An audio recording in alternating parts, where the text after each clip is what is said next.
Om Shri Ganeshaya Namaha. Om Vakratunda Mahakaya Surya Koti Samaprabha Nirvignam Kurumedeva Sarvakarashi Sarvada. Om Ganganapade Namaha. Gurur Brahma Gurur Vishnu Gurur Deva Maheshwara. Gurudeva Param Brahma Tasmai Shri Guruve Namaha. Sarva Mangala Mangalle Shive Sarvartha Sadike Sharani Trambake Gauri Narayani Namostute. Om Gunatito Ksharam Brahma Bhagavan Purushottamah Jano Janandidam Satyam Muchyate Bhavabandanat. Om Bhagavate Shri Swaminarayanaya Namaha Shri Lakshminarayanaya Namaha Shri Radha Krishnaya Namo Namaha. Namah Shivaya Namah Shivaya Namah Shivaya Om Namah Shivaya. Shri Hanuman Ji Maharaj Ki Jai. Shri Hanumate Namaha. Welcome to Nitya Satsang. Today is the 18th of October 2024. I want to offer my prostrations to all the great sages and to Bhagavan residing in the heart of every being at all times.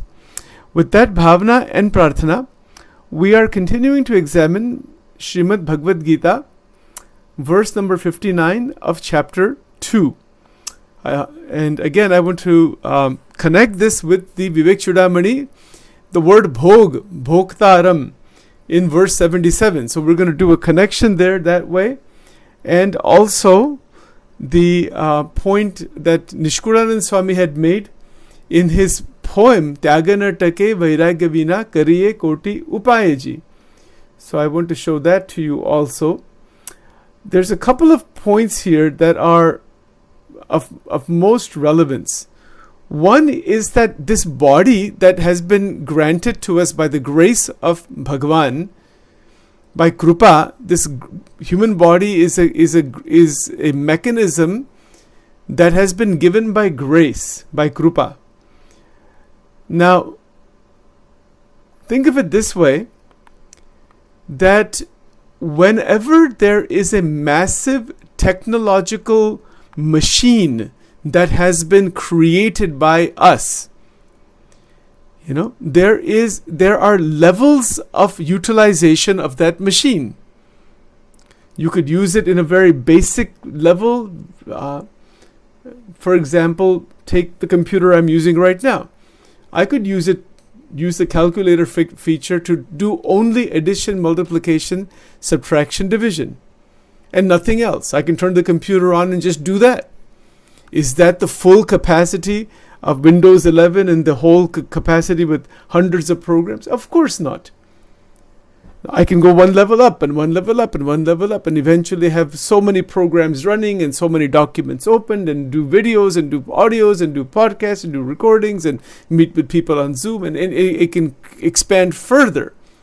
The full range of what I'm able to do with the programs I have available right now on this computer, I don't even know that. In fact, I would say take Microsoft Office, which has PowerPoint and Excel and Word and all these programs. It has so many, that's like 10, 15 different applications are within Office. I only use 2 or 3 of them most of the time, and I don't use them to their full capacity also. See, I'm drawing an analogy here, that this Sharira that has been granted by Paramatma has an optimal capacity for God realization. Yes, but we don't know that technology completely, meaning humans in general. That is why Santa Parampara, they come again and again in the Sanatan Dharma and other traditions also. They come to show this technology of how to use every sense organ, how to balance the mind, body, brain. The things that we do in our Angel Wing program is also about that. It's all about you reaching an optimal functioning of the mental capacity, neurological capacity, brain capacity, physical body capacity, senses, etc., so that the optimal state of living can be realized. And in that state, one utilizes the body in such a way, the body, mind, etc., senses, deha, man, pran, indriya, etc., utilizes in such a way so that the Jivatma reaches the Paramatma. See the analogy. Just as a massive computer or the ones we're using now. Just use the ones we know. If we get more training and go to more workshops and learn how to use these programs better, we can increase our skills and do much more with them. Obviously. But if you use it only for basic reasons, addition, multiplication, subtraction, division, it is 99.999% of the capacity is dormant. It hasn't been destroyed, it's just dormant. Similarly, हमारे जीवन में केवल ये शरीर विषय भोग के लिए हम उसका उपयोग करते हैं. That is like that addition, multiplication, subtraction, division only. इतना ही उसका वो पशु जीवन है. इसीलिए भगवान शंकर का नाम क्या है? पशुनाम पतिम पापनाशम परेशम. पशुनाम पति, वो पशुपति है. The transition from pashu, meaning the animal level, into a state of humanity, and from the human level, manavta जिसको कहते हैं, from there into bhakta की स्थिति, and from bhakta to mukta, and then वो जो मुक्त स्थिति में फिर आगे की सब बात है. But how does this begin? So I'm going to draw another analogy, pulling these verses together. See, the Gita Ji is teaching us in this fantastic verse, about the problem of the vasanas. Vishaya vinivartante niraharasya dehinah rasavarjam rasopesya param drushtva nivartate. That the root level demand for the vasanas, demand to fulfill again and again and again with no end in sight, is keeping the Jivatma completely engulfed within the realm of Maya. And what is it doing? From a more very practical level point of view, I want to now connect a little bit of this with medical science.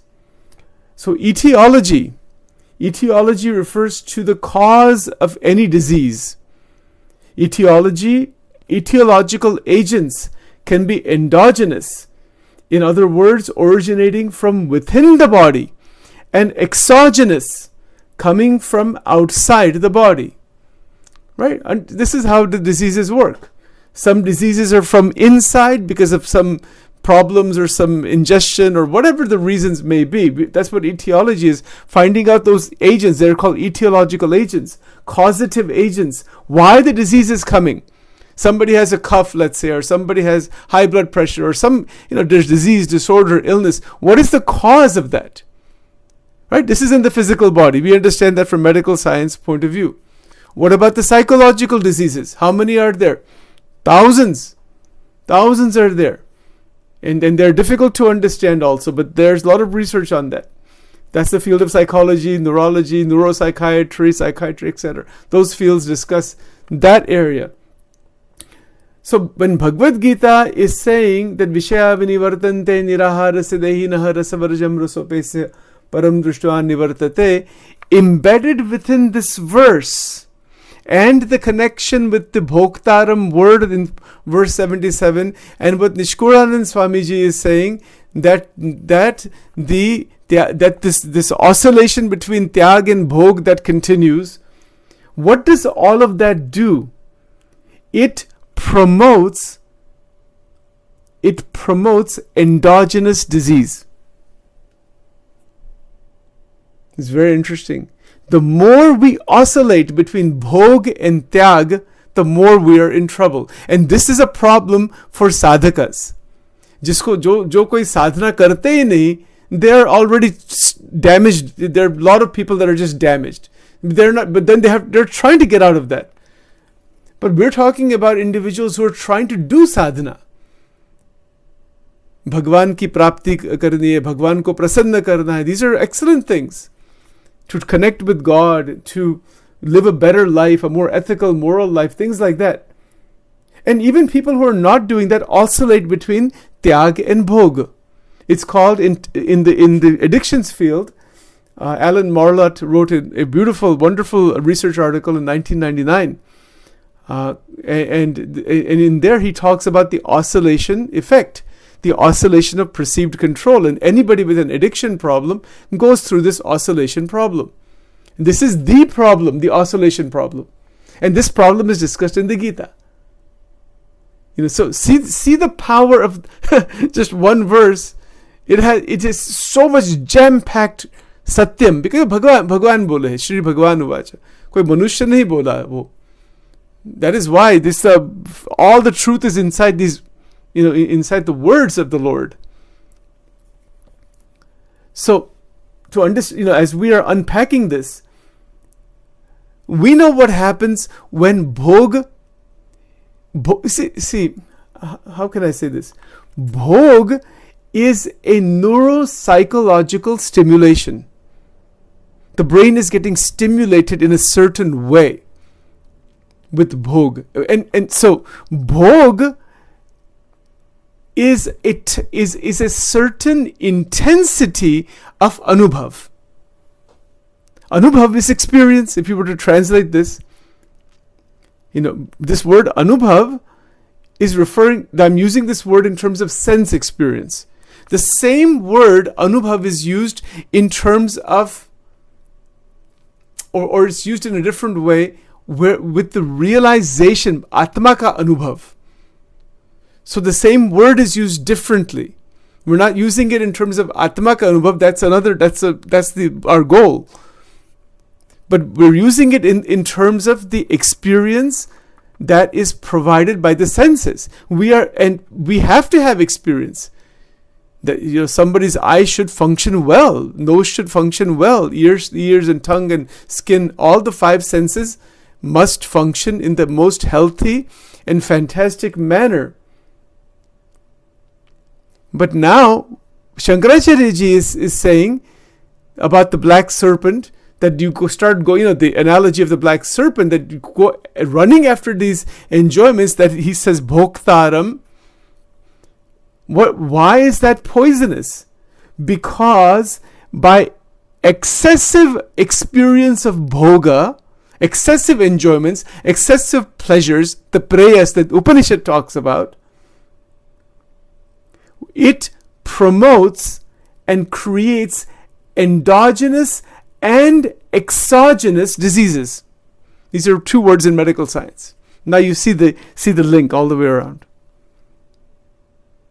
The body itself is imbalanced, so the diseases are going to increase from inside due to the imbalance. That's one problem. Because there's a whole immune system that is constantly fighting off, and the more imbalance there is in the physiology of the body, the more one is prone to the diseases. And then exogenous is coming from outside, and they function together. So endogenous agents include genetic defects and endocrine disorders, while exogenous agents include microorganisms such as viruses, bacteria, and fungi that cause infection.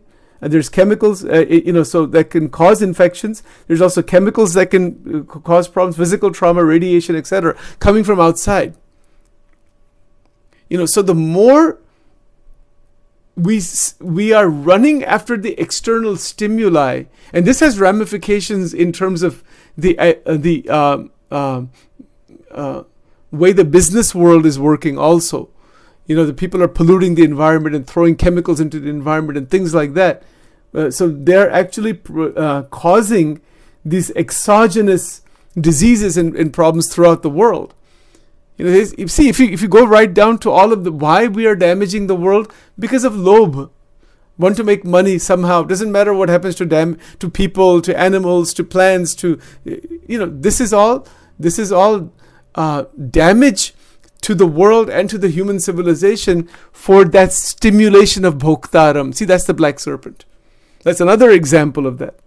So the analogy of the black serpent, Krishna Sarpa Vishada, that Shankaracharya ji has mentioned, it has multi-dimensional and multifactorial purview. It is from the physical body level of each living being, including the human being, of course, because we are masters of this planet. So we have to focus on that from our own bodies all the way up to the entire planet. And this is why the responsibility of actions, that the actions we are taking, are they taking in alignment with param drushtva nivartate? When Bhagavan Krishna is saying param drushtva nivartate, nivartate means that this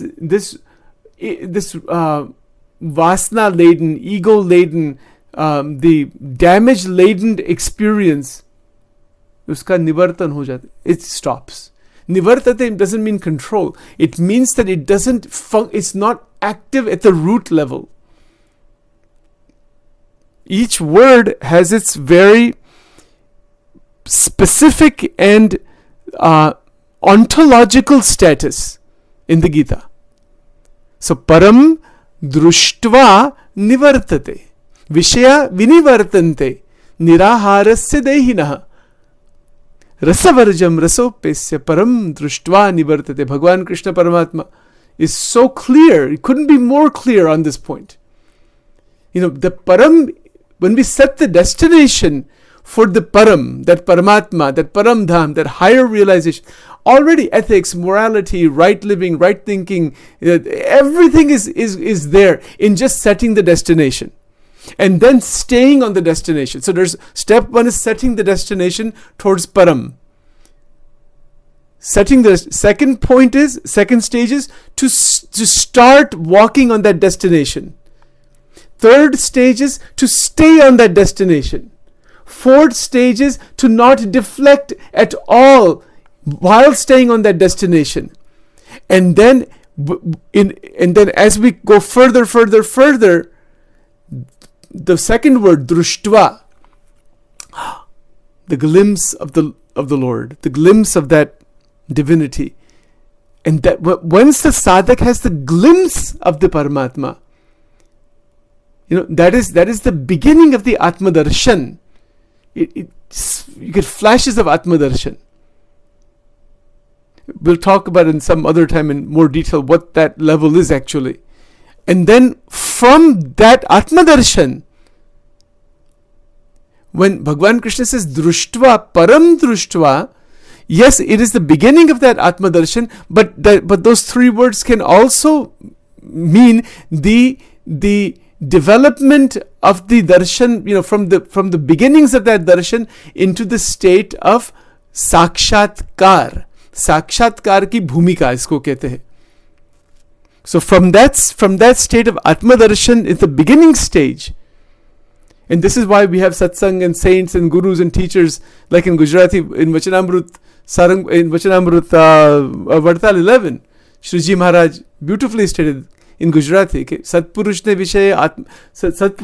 vishay drad priti, ej Atma Darshan nu sadhan che, ej Mahima nu sadhan che, ej Paramatma Darshan nu sadhan che, in Gujarati, in Vartal 11.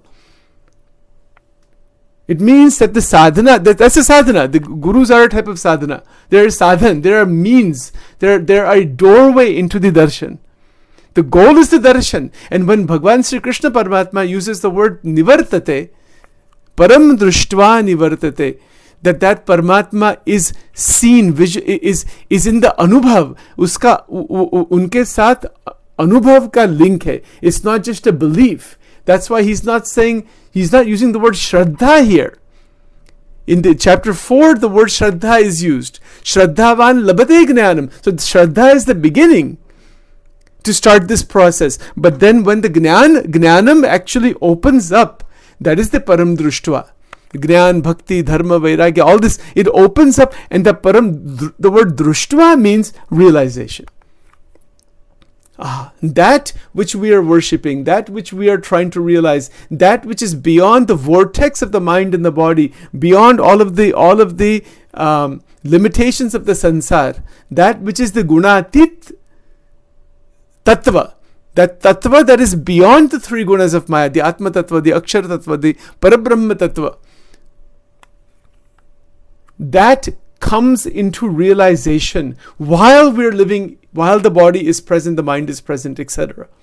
And such a person is called a Siddha. Such a person is called a Brahma Swarup Sant. Such a person has saintly qualities. Such an individual is a fully enlightened being, a Buddha, you can say, a Gunatit saint, a Brahma Swarup saint. So many words.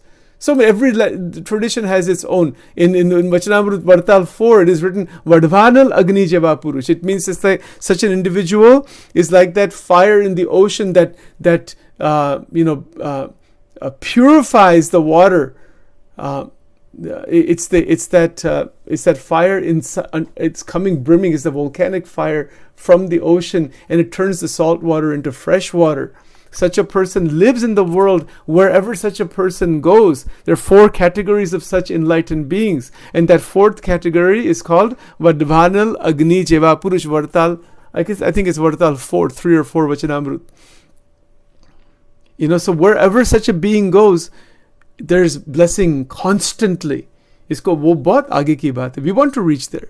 And we get there at some point. By the grace of God, if we want that, that will happen. It depends what we want. The problem is we want everything other than we want all these vishayas and kam, krodh, lobh, moh, matsari, this rag, dvesh. Ye sab bal buddhi hai. This is all childishness.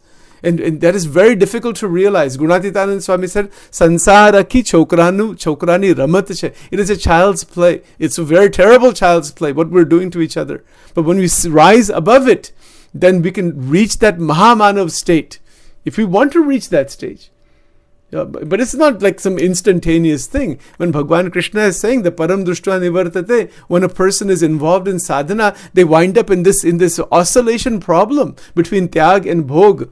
Let me just show you this very quickly. Just take 2 extra minutes here. I want to stick to time, but I just don't want to lose my track here. Give me just a second. I want to show this to you.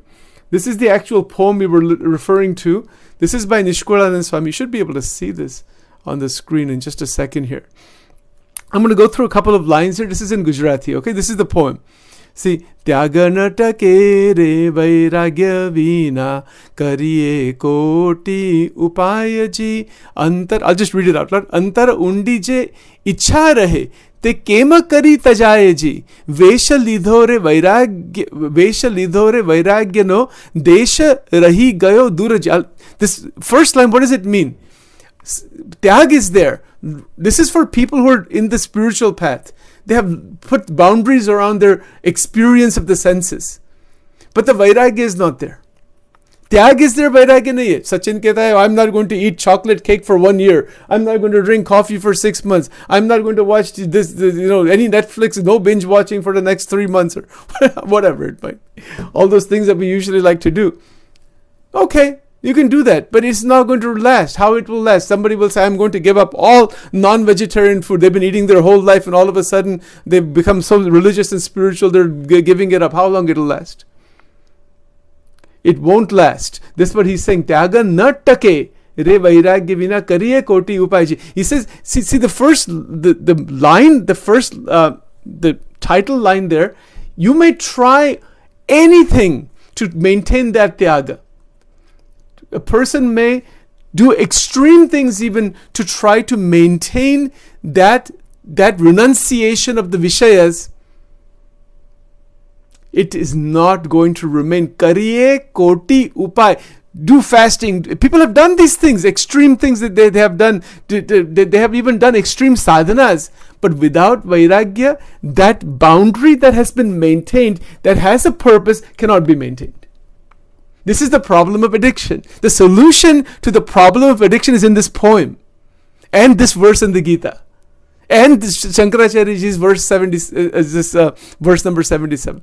Okay, let's stop for now. Otherwise, we will never be able to stop. Om Dhyanamulam Gurur Murti Mantramulam Gurur Vakyam Pujamulam Gurur Padam Mokshamulam Gurur Krupa Brahmanandam Paramasukadam Kevalam Jnanamurtim Dvandatitam Gagana Sadrusham Tattvamasyaji Laksham Ekam Nityam Vimalavachanam Sarvadi Sakshi Bhutam Bhavatitam Trigunarahitam Sadgurum Tam Namami.